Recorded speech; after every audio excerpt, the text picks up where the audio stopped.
Baik, Assalamualaikum warahmatullahi wabarakatuh. Kami dari kelompok 5 akan mempresentasikan sebuah materi dari mata kuliah Akuntansi Keuangan Menengah 1 pada bab 6 yaitu Accounting and the Time Value of Money. Sebelumnya, perkenalkan anggota kelompok kami, saya Karina Wahyunita dengan NPM akhir 143 dan teman saya. Saya Mirama Syamsiati Putri dengan NPM akhir 140.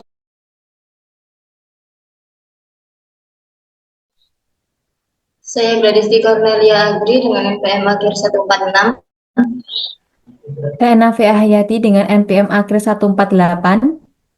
Dan saya Amika Puji Lestari dengan NPM akhir 149. Baik, memasuki materi yang pertama yaitu penerapan konsep nilai waktu. Nah, pelaporan keuangan menggunakan pengukuran yang berbeda dalam situasi yang berbeda juga. Misalnya, yang pertama dalam situasi biaya historis untuk peralatan. Yang kedua yaitu nilai realisasi bersih untuk persediaan. Dan yang ketiga yaitu nilai wajar untuk investasi. Next.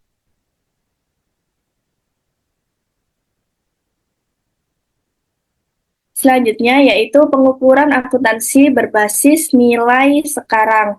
Nah, yang pertama yaitu ada catatan. Catatan menilai piutang dan hutang jangka panjang yang tidak memiliki tingkat bunga yang dinyatakan atau lebih rendah dari suatu suku bunga pasar.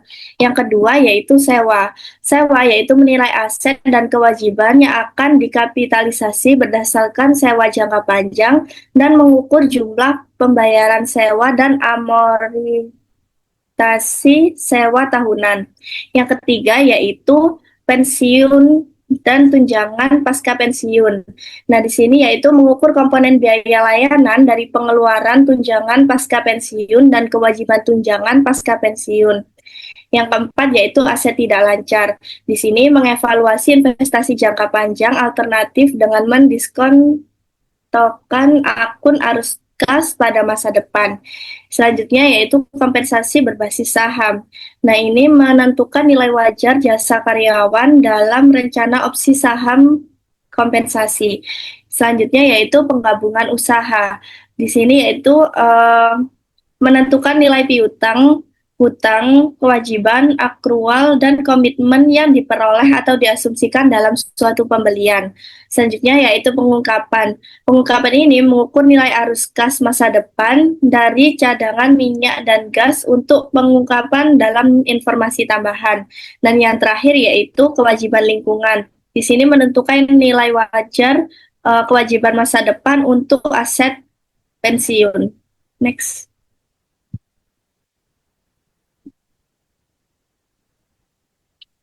Selanjutnya yaitu sifat kepentingan. Bunga adalah pembayaran atas penggunaan uang. Bunga adalah kelebihan uang tunai yang diterima atau dikembalikan di atas jumlah yang dipinjam atau dipinjamkan, yaitu pokok pinjaman. Nah, cara menentukan suku bunga yaitu dengan memperhatikan salah satu faktor penting, yaitu tingkat resiko kredit atau resiko gagal bayar. Dengan asumsi faktor-faktor lain, semakin tinggi resiko kredit, semakin tinggi pula suku bunganya. Next.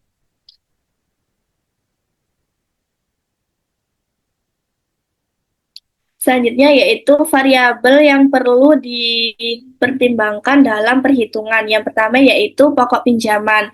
Nah, pokok pinjaman ini yaitu jumlah yang dipinjam atau diinvestasikan. Yang kedua yaitu tingkat bunga, yaitu presentase dari pokok pinjaman yang belum dilunasi.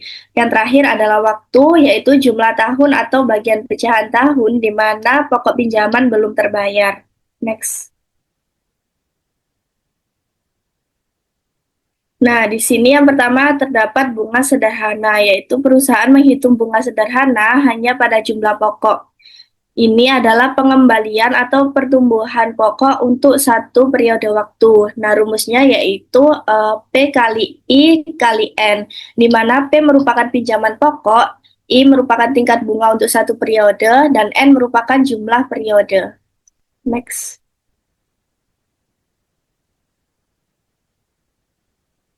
Selanjutnya yaitu bunga majemuk. Bunga majemuk dihitung atas pinjaman pokok dan atas bunga yang telah diperoleh yang belum dibayarkan atau ditarik. Ini adalah imbal hasil atau pertumbuhan atas pokok untuk 2 periode waktu atau lebih. Perhitungan bunga majemuk tidak hanya menghitung bunga atas pokok, tetapi juga atas bunga yang telah diperoleh hingga saat ini atas pokok tersebut, dengan asumsi bunga tersebut tetap disimpan. Next. Selanjutnya yaitu tabel bunga majemuk, tabel minat dan isinya. Di sini terdapat 5 tabel. Yang pertama yaitu tabel nilai masa depan, yang kedua yaitu tabel nilai sekarang, yang ketiga yaitu tabel nilai masa depan anuitas biasa, yang keempat yaitu tabel nilai sekarang anuitas biasa, dan yang terakhir yaitu tabel nilai sekarang anuitas jatuh tempo. Next.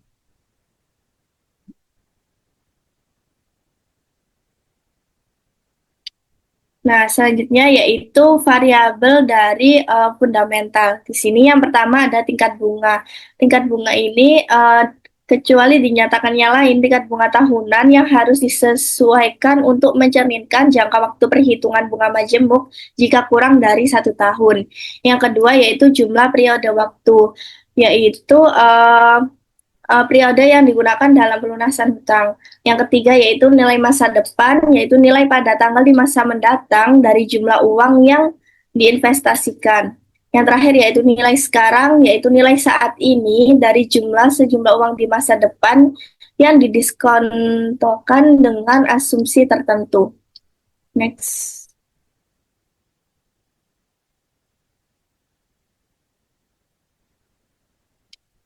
Nah, ini soal-soal jumlah tunggal, yaitu untuk mengetahui yang pertama nilai masa depan yang tidak diketahui, yang kedua yaitu untuk menentukan nilai sekarang yang tidak diketahui. Next.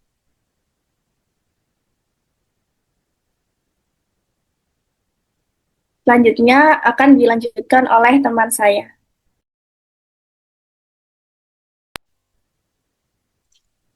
Baik, boleh tolong ke halaman yang sebelumnya? Nah, ada soal-soal jumlah tunggal. Yang mana soal-soal jumlah tunggal ini tuh untuk mengetahui nilai masa depan yang tidak diketahui. Ini mana maksudnya tuh tujuan dari mencari nilai masa depan yang tidak diketahui itu agar kita mengetahui berapa jumlah nilai uang yang kita investasikan di masa depan nantinya. Contohnya, kita menabung uang 1 juta rupiah pada hari ini. Nah, kapan kita, maksudnya di 5 tahun mendatang nanti kita bisa mendapat berapa rupiah seperti itu. Lalu yang kedua ada nilai sekarang yang tidak diketahui. Itu maksudnya untuk mengetahui berapa nilai uang sekarang dari jumlah yang akan diterima di masa depan. Contohnya, jika kita menerima 10 juta di 5 tahun lagi, itu berapa nilai uang itu jika dihitung di sekarang. Nah, ini tuh disebut dengan diskonto atau discounting. Next.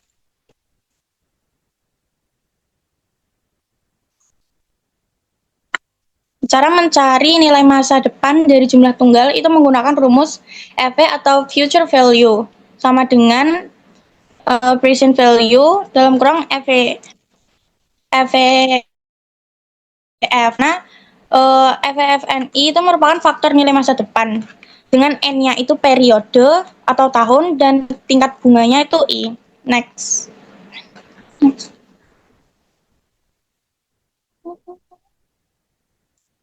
Contoh dari soal mencari future value. Ini ada broker AG ingin menentukan nilai masa depan dari 50.000 euro yang diinvestasikan selama 5 tahun dengan bunga majemuk tahunan sebesar 6%. Jadi untuk menentukan nilai masa depan itu dicari dengan PV atau present value yang merupakan nilai saat ini itu 50.000 euro dikalikan dengan EVF5. 5 itu selama 5 tahun kemudian. Jadi, 6%. Nah, 6% itu jadikan desimal kan 0,06. Jadi 50.000 euro dikalikan dengan 1 ditambah 0,06 dipangkatkan dengan periodenya tadi. Karena ini 5 tahun, maka pangkatnya 5. Yang mana? Itu akan menjadi 50.000 dikali dengan 1,33823 dipangkat dengan 5 sama dengan 66.912 euro. Next.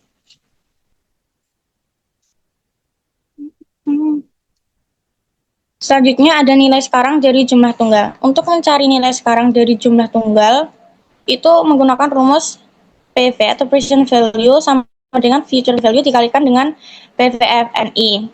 Yang mana cara mencari PVFNI itu sendiri itu dengan rumus 1 per dalam kurang 1 per 1 dipangkat dengan N. Sama seperti tadi, N itu merupakan periode dan I-nya itu merupakan tingkat bunganya. Next.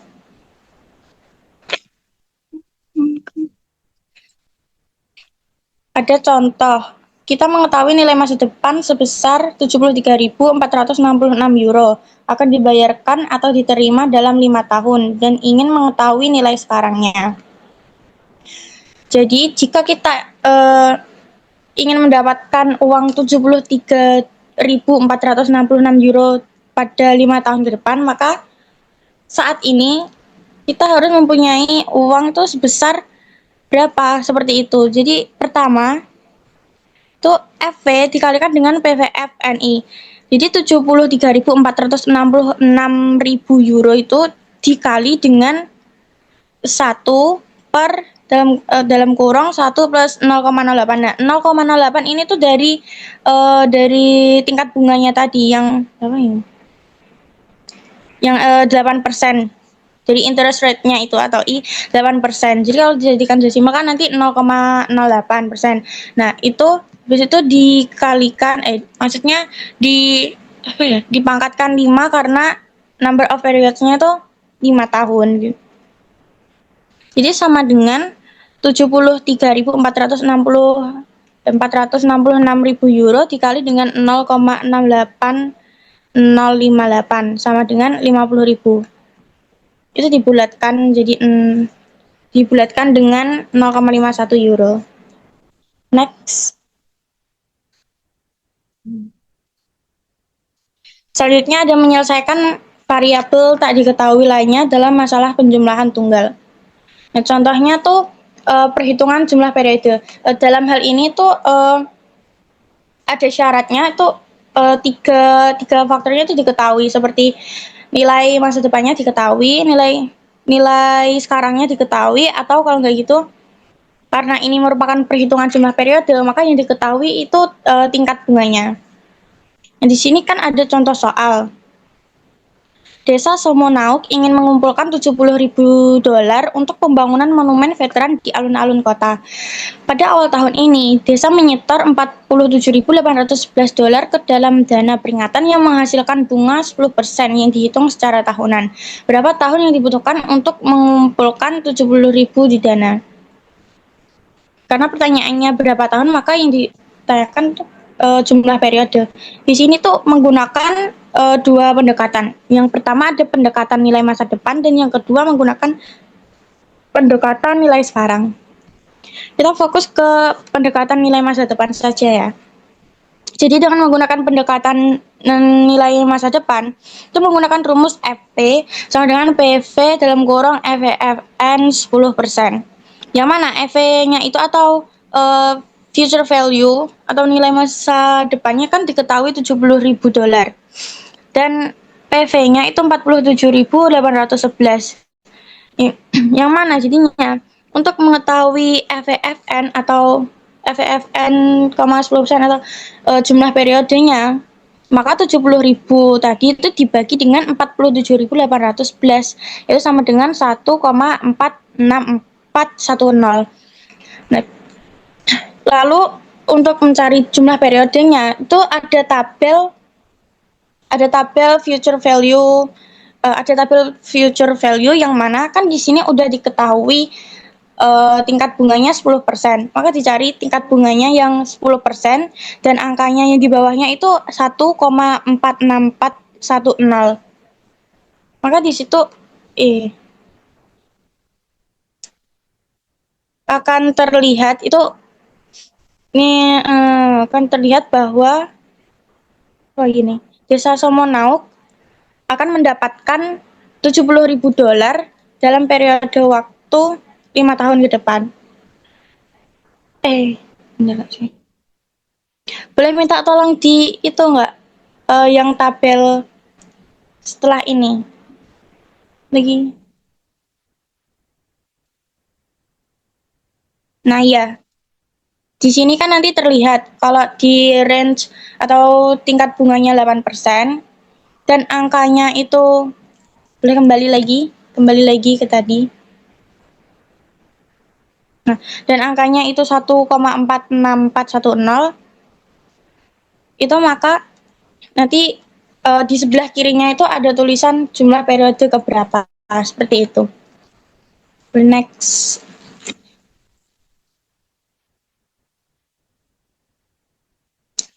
Sama seperti perhitungan untuk periode, ini dalam perhitungan suku bunga juga menggunakan dua pendekatan, yaitu pendekatan nilai masa depan dan pendekatan nilai sekarang. Cuman kalau perhitungan suku bunga itu dilihat yang di atasnya. Kalau yang periode itu kan dilihat dari sisi kirinya. Kalau yang suku bunga itu dilihat dari atasnya.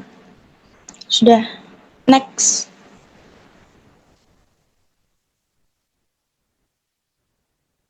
Nah, ini kan terlihat yang atas itu merupakan persentase dari tingkat bunga, sedangkan kalau yang di sebelah kiri itu periodenya atau waktunya. Next. Baik, selanjutnya akan dijelaskan oleh rekan saya.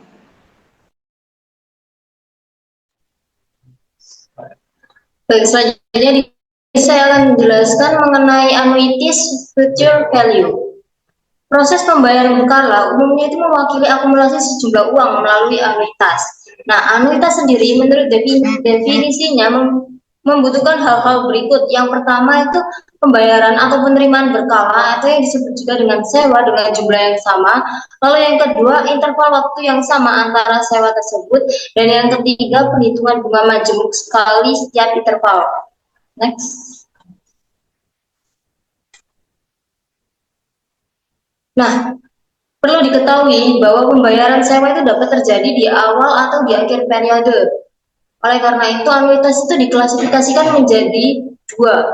Jika pembayaran sewa terjadi di akhir setiap periode, anuitas diklasifikasikan sebagai anuitas biasa atau ordinary annuity. Dan jika pembayaran sewa terjadi di awal setiap periode, anuitas itu diklasifikasikan sebagai anuitas jatuh tempo atau annuity due. Next.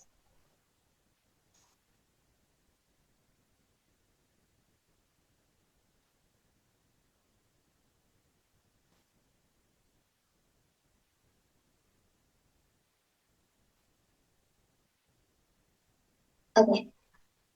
Baik, untuk selanjutnya ini saya akan menjelaskan terlebih dahulu mengenai future value of ordinary annuity.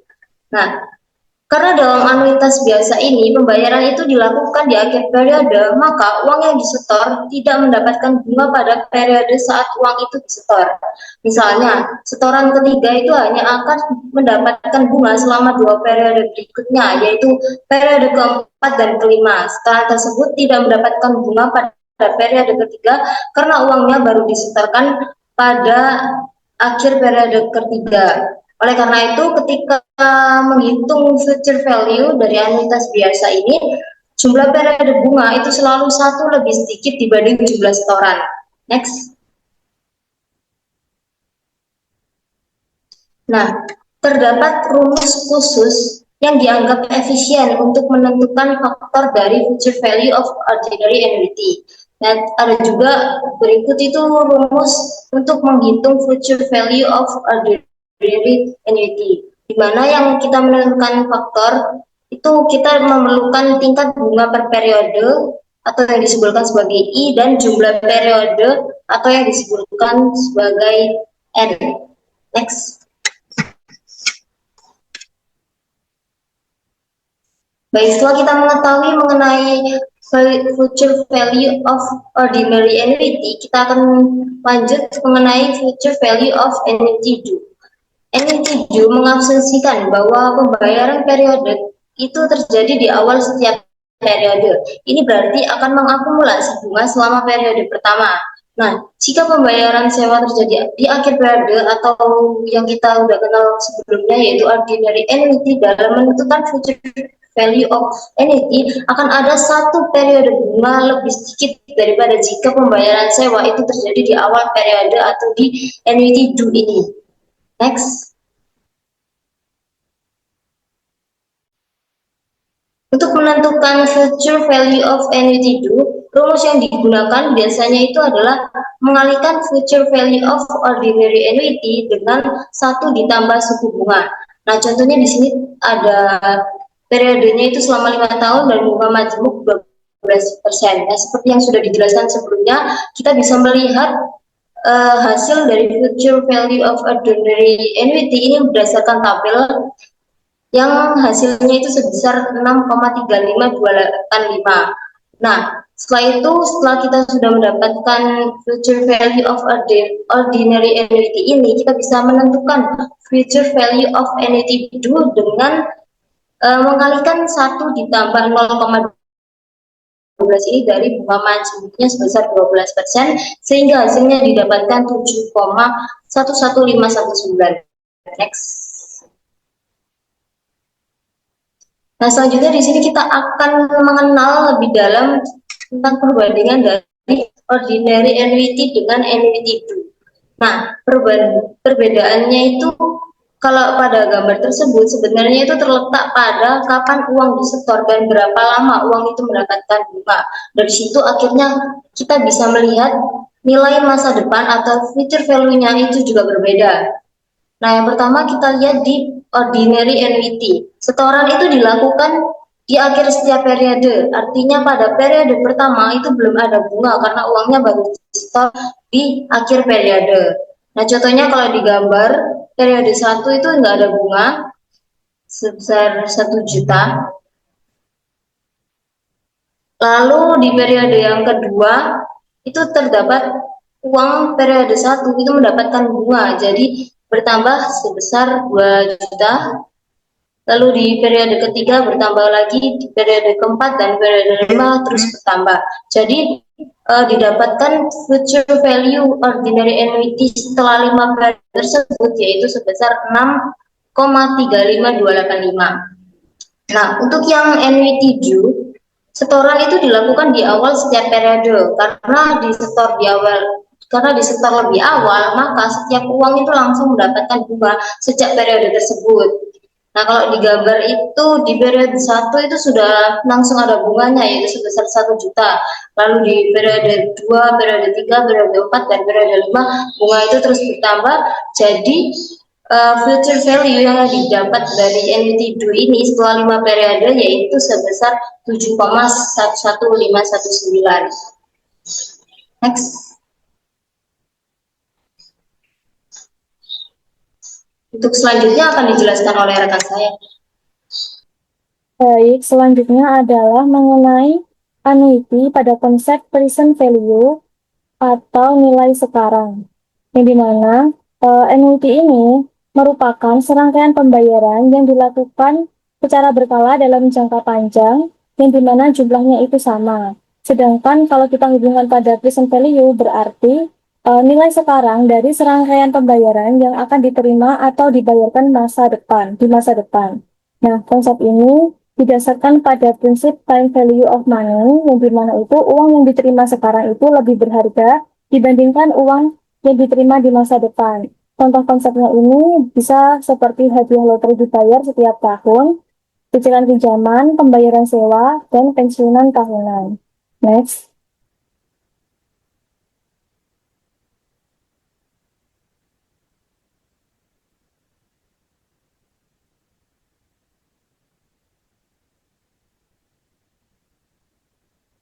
Oke, yang pertama ada present value of ordinary annuity, yang dimana annuity ini dibayarkan yang sama jumlahnya dan dilakukan pada akhir periode.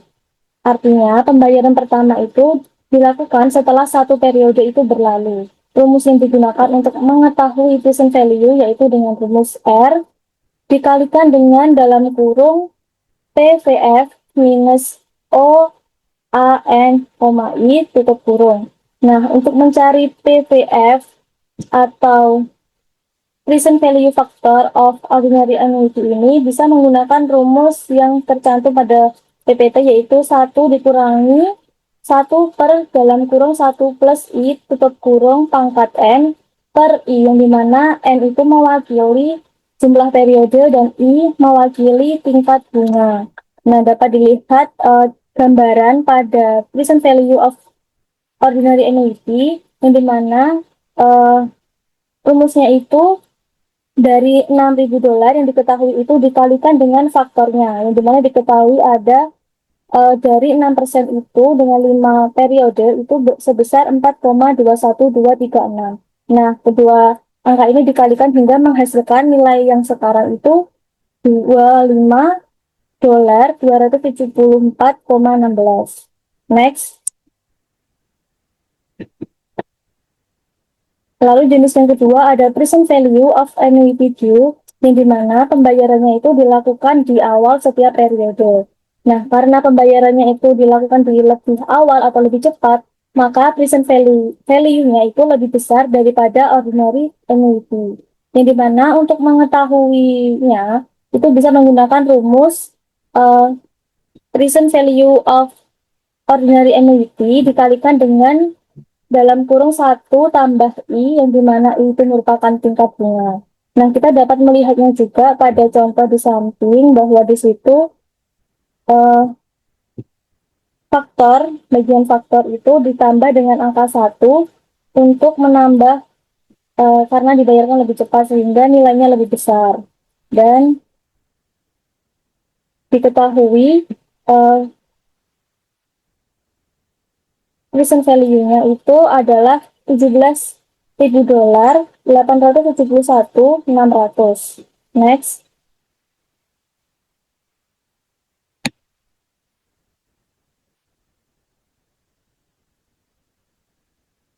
Nah, kita dapat melihatnya untuk membedakan ordinary annuity dan annuity due pada present value.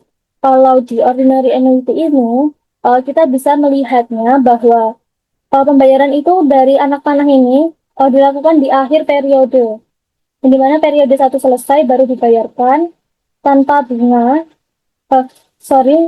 dengan bunga diskon, lalu dilanjutkan ke periode-periode berikutnya sampai 5 periode yang dimana bunganya terus bertambah.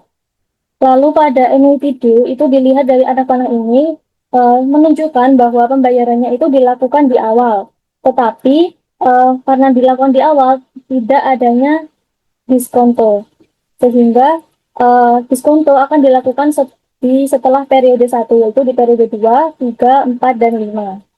Next.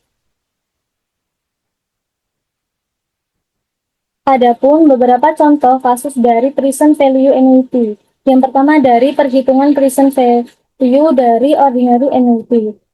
Contoh kasusnya, seseorang memenangkan lotre sebanyak $4.000, pemenang akan menerima $200.000 setiap akhir tahun selama 20 tahun.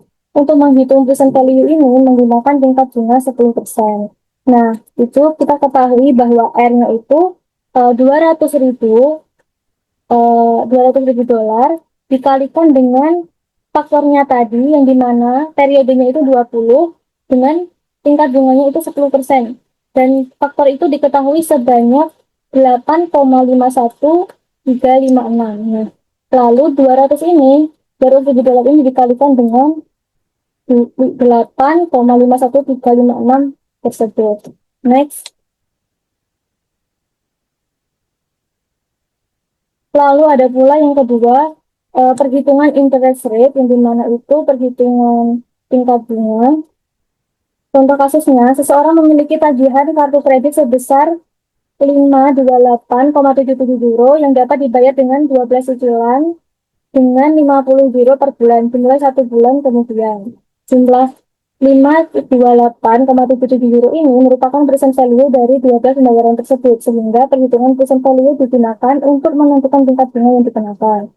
Nah, kita mencari tingkat bunganya, di mana rumusnya itu sama, cuman bedanya karena present value-nya udah diketahui, sehingga kita membaliknya, sehingga dari 528,77 ini dibalik sehingga membagi 50 euro, sehingga mendapatkan tingkat bunga sebesar 10,57540. Next.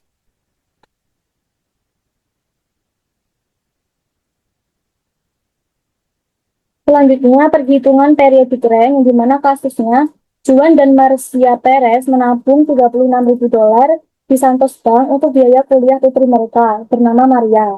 Uang tersebut memperoleh bunga 4% per tahun yang dihitung setiap 6 bulan selama 4 tahun. Berapa jumlah uang yang dapat ditarik Maria setiap 6 bulan selama 4 tahun tanpa menghabiskan dana $36.000 tersebut? Nah, rumusnya sama, cuman di sini karena R-nya tidak diketahui atau pembayaran per periodiknya kan belum diketahui, sehingga kita mencari. Sehingga ini untuk mengetahuinya kita bisa mengganti membalik, di mana faktor ini dibagi dengan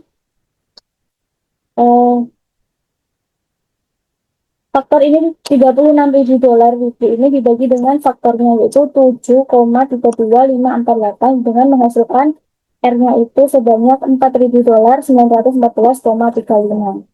Next. Baik, untuk selanjutnya akan dijelaskan oleh rekan saya. Baik, materi selanjutnya yaitu other time value of money issue. Ini terdapat 3, yaitu ada different annuities, ada valuation of long-term bonds, ada present value measurement. Kita bahas dulu yang different annuities. Different annuities adalah anuitas yang pembayaran tidak dimulai sekarang, tetapi baru dimulai setelah beberapa periode tertentu yang berlalu. Jadi terdapat masa tunggu dalam pembayaran tersebut. Terdapat 2, yaitu ada nilai masa depan atau future value. Menghitungnya sama dengan anuitas biasa karena periode tunggunya tidak mempengaruhi akumulasi bunga dari setoran yang baru dimulai nantinya. Rumusnya yaitu future value sama dengan R. Di sini R adalah sewa atau pembayarannya dikali future value ordinary annuity. Jadinya seperti ini. Ini bisa dihitung bisa menggunakan tabel atau menggunakan rumus. Seperti untuk rumusnya yaitu ya 1 plus bunga dalam kurung dipangkatkan dengan N atau tahunnya dikurangi 1 dibagi dengan bunganya.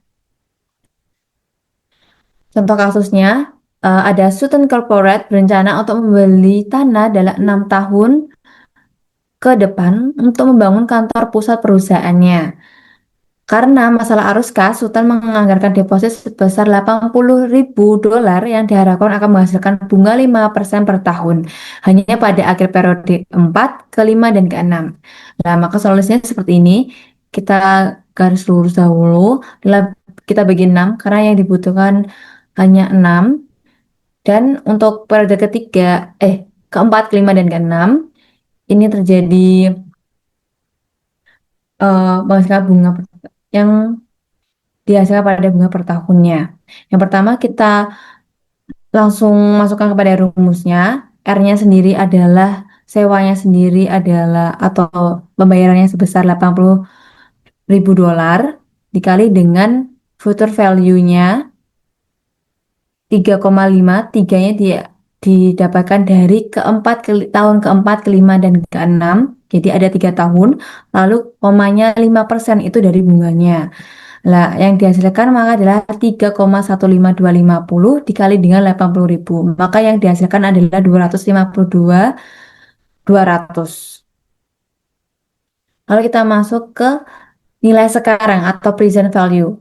Ada dua cara perhitungan karena kita harus menarik nilai mundur dari nilai uang yang melewati masa tunggu. Yang pertama ada metode selisih, yang kedua ada metode dua langkah. Yang pertama metode selisih yaitu menghitung present value total periode lalu dikurangi present value periode yang kosong. Ya, maka rumusnya seperti ini. Lalu ada metode dua langkah, yaitu kita mencari dulu present value anuitasnya dulu, baru dihasilkan dianggap sebagai nilai tunggal yang ditarik mundur dari masa sekarang. Jadi rumusnya pertama kita rumus present value anuitas terlebih dahulu, seperti rumus yang awal tadi. Setelah itu hasilnya akan dikali dengan present future value.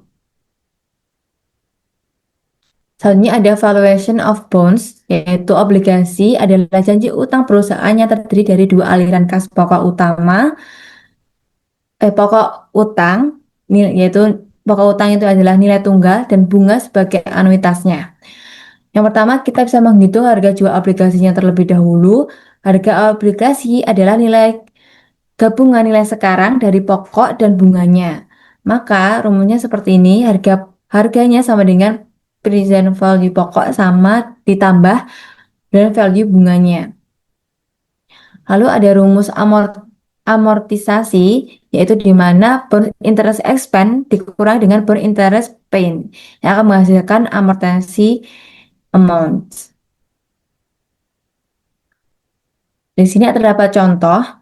Altek Corporation pada tanggal 1 Januari 2022 menerbitkan obligasi senilai $100.000 dengan bunga 5% yang jatuh tempo dalam 5 tahun. Dengan bunga dibayarkan secara tahunan pada akhir tahun.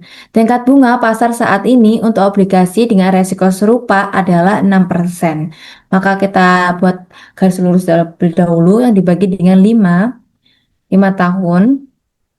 Seperti yang terdapat pada pernyataan yang pertama, jatuh tempo dalam 5 tahun.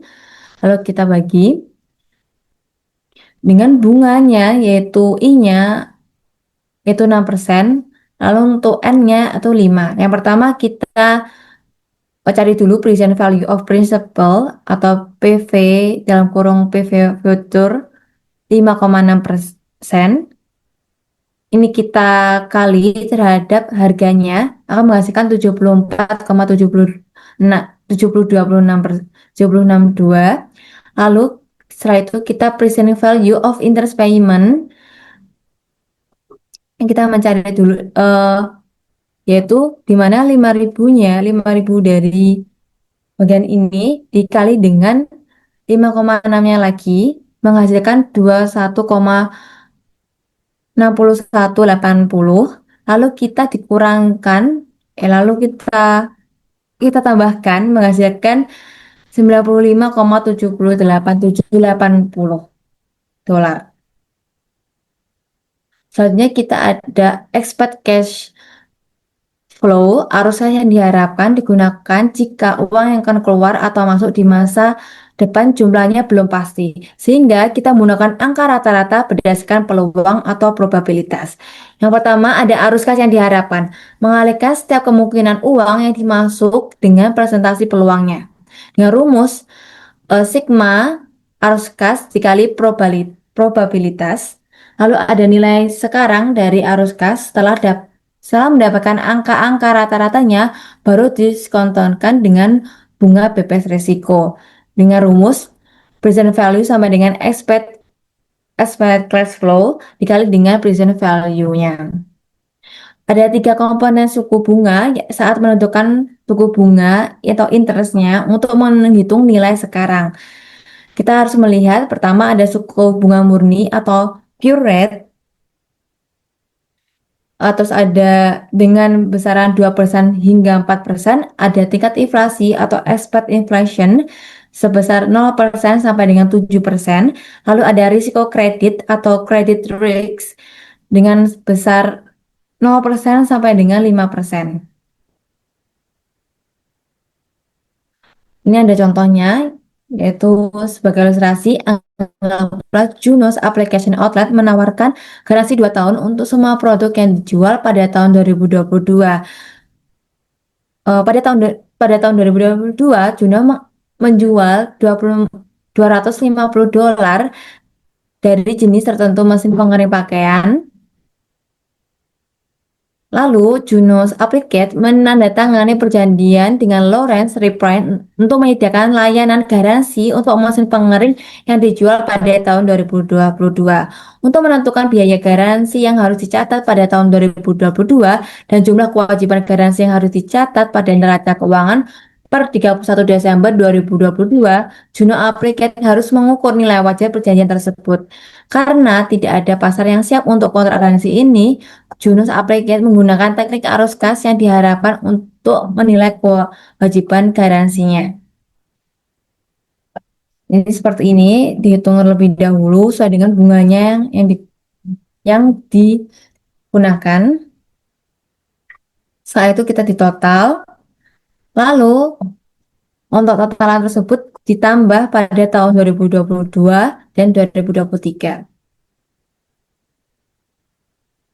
Sekian presentasi dari kami. Kami mohon maaf jika memiliki kekurangan atau kesalahan dalam menyampaikan materi. Sebelum mengakhiri, wassalamualaikum warahmatullahi wabarakatuh.